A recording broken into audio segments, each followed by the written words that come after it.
pessoal, eu sou a Alexandra Meira, da equipe da Aliança Empreendedora, e nessa aula do Tamo Junto, nós vamos falar sobre os tipos de formalização. Na aula Formalização, os direitos e os deveres de um negócio, você aprendeu sobre os motivos pelos quais é importante se formalizar e o que você ganha com isso, certo? Na aula de hoje, vamos ver 4 formas diferentes para você começar a pensar qual é a melhor possibilidade de formalização para você. A primeira delas é uma das mais faladas ultimamente. É o microempreendedor individual, ou MEI, como é mais conhecido. Esse formato é para empreendedores que trabalham por conta própria e não possuem sócios no seu negócio. Essa categoria foi criada para facilitar a formalização e o trabalho de empreendedores que querem se tornar formais. Uma das facilidades é que no seu primeiro ano como MEI, você vai contar com uma rede de empresas de contabilidade que são optantes pelo Simples Nacional e de quem você pode pedir consultoria gratuita. A categoria MEI foi criada no final de 2008 e vou te apresentar algumas informações a respeito dela. Para ser um MEI, seu negócio tem que faturar no máximo R$60 mil por ano, ou R$5 mil por mês. E você não pode ter participação em outra empresa como sócio ou titular e ter no máximo um funcionário, que recebe até um salário mínimo ou o piso da categoria.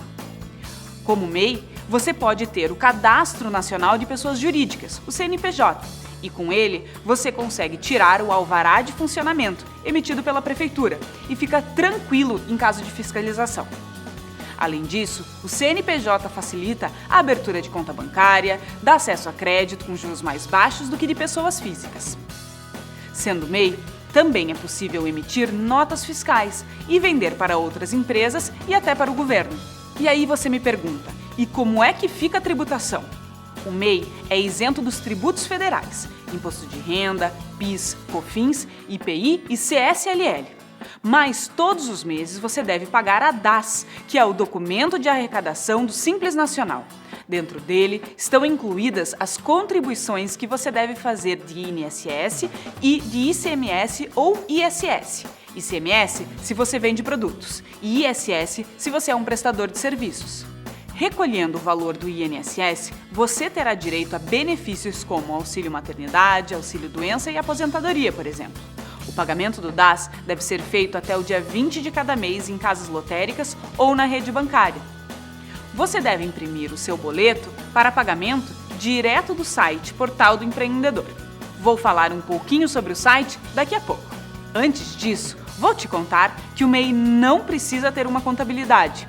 Mas isso não significa que você não deve organizar a tua documentação contábil. Se essa for a melhor opção para você se formalizar, você deverá organizar todos os teus documentos de pagamento, notas fiscais e também anotar todas as receitas do mês em um caderno que você pode chamar de Relatório Mensal de Receitas.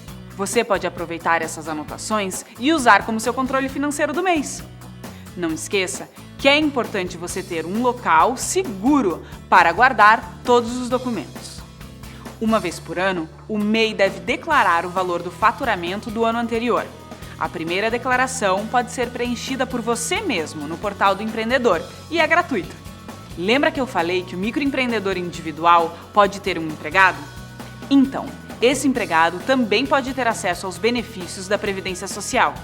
Para isso, você deve preencher a Guia do FGTS e Informação à Previdência Social, a GFIP, que é entregue até o dia 7 de cada mês, através de um sistema chamado Conectividade Social da Caixa Econômica Federal, no site da Caixa Econômica mesmo. Com esse recolhimento, o microempreendedor individual se protege contra reclamações trabalhistas e o seu empregado passa a ter direito a todos os benefícios previdenciários, como a aposentadoria, o seguro-desemprego, o auxílio por acidente de trabalho, doença ou licença maternidade. Agora, vou te falar das facilidades do Portal do Microempreendedor Individual. Entra lá, portaldoempreendedor.gov.br. Nele, você pode se cadastrar como MEI e fazer todo o processo sozinho. Se você sentir mais seguro, peça ajuda de um contador. Lá, você vai selecionar qual é o tipo do seu negócio numa lista de atividades permitidas. Você vai precisar do número do teu CPF, do RG, da sua data de nascimento, dos dados do seu título de eleitor, telefone e também do número do recibo do seu último imposto de renda. Com estas informações, você poderá fazer o seu cadastro. Para concluir o cadastro, você vai precisar também informar os seus endereços comercial e residencial. Eles podem ser o mesmo. Antes de decidir pela formalização, você deve verificar junto à prefeitura se você pode exercer essa atividade no local desejado, ou como ambulante. Por último, você deverá declarar não estar impedido de exercer atividade empresária e de se enquadrar na condição de microempresa. Também é obrigatória a adesão ao Simples Nacional. Ao terminar o cadastro completo, o sistema gera instantaneamente o seu CNPJ e a certificação de condição de microempreendedor individual, que vale como alvará de licença e funcionamento provisório por 180 dias. Se nesse prazo a prefeitura não se manifestar ou não for constatada nenhuma irregularidade, o alvará passará a ser definitivo. Aqui fechamos as informações sobre o MEI. Lembre-se que no Portal do Empreendedor você pode tirar várias dúvidas. Entra lá e dá uma pesquisada. A segunda alternativa para você se enquadrar pode ser como microempresa ou empresa de pequeno porte. A forma de tributação dessas duas categorias pode ser o Simples Nacional. Quais as diferenças entre essas duas categorias?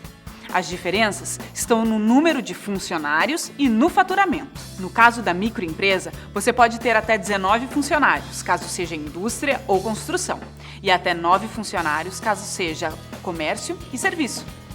Na empresa de pequeno porte, você poderá ter até 99 funcionários se for indústria e até 49 no caso de comércio e serviço. Já para o faturamento, a microempresa poderá ter receita anual de até R$ 360 mil e a empresa de pequeno porte entre R$ 360 mil e R$ 3.600.000. Como eu falei antes, ambos os tipos de formalização podem se enquadrar no Simples Nacional, que é um regime tributário diferenciado, simplificado e é favorecido para concorrer a licitações governamentais, tem uma carga tributária menor e também tem os procedimentos de abertura e fechamento de empresa bem mais simples. A tributação do Simples tem algumas características um pouco mais complexas. O ideal é que, se caso a sua empresa opte pelo Simples, você peça a orientação de um advogado e de um contador, para não cometer nenhum erro. O pagamento dos tributos no Simples vai funcionar de forma semelhante ao do MEI. É possível fazer o recolhimento mensal mediante um único documento de arrecadação de tributos, o DAS, o Documento de Arrecadação do Simples Nacional. Os tributos que você deverá pagar dependerão da atividade do teu empreendimento, mas uma empresa tributada pelo Simples estará sujeita a pagar alguns desses impostos e contribuições. Imposto sobre a renda de pessoa jurídica, imposto sobre produtos industrializados, contribuição social sobre o lucro líquido, contribuição para o financiamento da Seguridade Social, contribuição para o PIS/PASEP, contribuição patronal previdenciária, imposto sobre as operações relativas à circulação de mercadorias e sobre prestações de serviços de transporte interestadual e intermunicipal e de comunicação. Imposto sobre serviços de qualquer natureza. Um contador poderá te orientar melhor sobre quais serão os teus tributos a partir da definição da tua atividade. Se você quiser saber mais sobre essa categoria, você pode entrar no site da Receita Federal através do link receita.fazenda.gov.br/Simples Nacional, tudo junto. Outras formas de organização são através das associações ou cooperativas, que são formatos mais indicados para grupos de pessoas. As associações existem basicamente para atender objetivos comuns dos seus associados. Esses objetivos podem ser econômicos, técnicos, culturais e políticos, e não têm como finalidade o lucro. Para se formalizar como uma associação, é preciso que haja pelo menos 2 pessoas.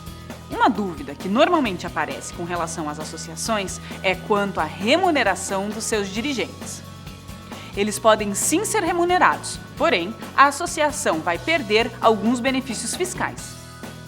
Se a associação tiver funcionários, estes devem ser contratados e devem receber salários. O lucro que a organização tiver não pode, de forma alguma, ser dividido entre as pessoas, sejam elas associadas, dirigentes ou funcionários. Esse lucro deve ser integralmente investido na organização. Já as cooperativas são constituídas por cooperados que se unem com um objetivo social e econômico em comum. As cooperativas são organizações democráticas controladas pelos seus associados. Sendo assim, todos os cooperados têm igualdade nos direitos, inclusive na hora de votar as decisões da organização. Na formação de capital da cooperativa, todos os sócios devem contribuir e, se houverem sobras no final do ano, deve ser definido em assembleia como será feita a divisão. Para se formar uma cooperativa, são necessárias pelo menos 20 pessoas, e a lei que regulamenta esse formato é a Lei 5.764/71. Porém, desde julho de 2012, as cooperativas de trabalho têm uma nova legislação, que é a Lei nº 12.690. Essas cooperativas agora podem ser formadas com apenas 7 pessoas e têm uma série de obrigações diferentes da antiga legislação. Se você quiser saber um pouquinho mais sobre a nova legislação, você pode encontrar informações mais detalhadas no site portal.mte.gov.br. Bom, agora que apresentei a você 4 diferentes categorias, veja qual a sua realidade e pense na melhor forma para você se formalizar. Eu fico por aqui. Até a próxima e boa sorte!